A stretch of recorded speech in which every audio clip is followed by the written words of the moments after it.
കുമളി പഞ്ചായത്തിൽ പ്രധാനമന്ത്രി ആവാസ് യോജന ഗുണഭോക്തൃ ഗ്രാമസഭ നടന്നു. ഭവന പദ്ധതിയിൽ വിവിധ വിഭാഗങ്ങളിലായി 318 പേരാണ് കരട് ലിസ്റ്റിൽ ഉൾപ്പെട്ടിരിക്കുന്നത്.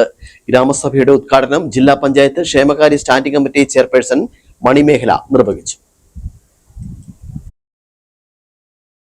PMAYG ഭവന പദ്ധതിയുടെ പുതിയ സർവേ പ്രകാരം കുമളി പഞ്ചായത്തിൽ ജനറൽ വിഭാഗത്തിൽ 227, SC വിഭാഗത്തിൽ 60, ST വിഭാഗത്തിൽ 31 എന്നിങ്ങനെയാകെ 318 ഗുണഭോക്താക്കളാണ് ഉൾപ്പെട്ടു വന്നിരിക്കുന്നത്. ലിസ്റ്റ് പ്രകാരം അർഹത പരിശോധിച്ച കരട് ലിസ്റ്റ് ഗ്രാമസഭയുടെ അംഗീകാരം വാങ്ങി കേന്ദ്ര സർക്കാർ പോർട്ടൽ ലിസ്റ്റ് സമീപനത്തിനകം സമർപ്പിക്കണം. Kumily panchayat president M. വർഗീസ് അധ്യക്ഷത വഹിച്ച യോഗം ഇടുക്കി ജില്ലാ പഞ്ചായത്ത് ക്ഷേമകാര്യ സ്റ്റാൻഡിംഗ് കമ്മിറ്റി ചെയർപേഴ്സൺ മണിമേഖല ഉദ്ഘാടനം ചെയ്തു.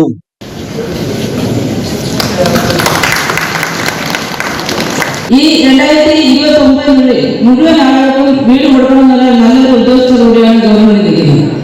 അതുകൊണ്ടാണ് ഇത്തരത്തിൽ നമ്മൾ ആളുകളെ വിളിച്ചു കൂട്ടുകയും നമ്മൾ ഗ്രാമസഭ നടക്കുകയും ഈ കുമളി ഗ്രാമപഞ്ചായത്തിൽ 318 പേരുടെ ലിസ്റ്റ് ഉണ്ടെന്ന് SC, ST, ജനറൽ. അപ്പൊ ഈ ആളുകളെല്ലാം വീട് കൊടുക്കണം. ഇനി അർഹരായ ആളുകൾ ഒത്തിരി പേര് പുറത്തു നിൽപ്പുണ്ട്. അത് അടുത്ത ലിസ്റ്റിൽ അവരെയും കൂടെ പരിഗണിച്ചുകൊണ്ട് എല്ലാവർക്കും വീട് എന്നുള്ള സ്വപ്ന പദ്ധതി നമുക്ക് കടക്കാൻ കഴിയും. പദ്ധതി വഴി വീട് നിർമ്മിക്കുന്നതിന് ജനറൽ SC വിഭാഗങ്ങൾക്കായി 4 ലക്ഷം രൂപയും ST വിഭാഗത്തിന് 6 ലക്ഷം രൂപയും ലഭിക്കും.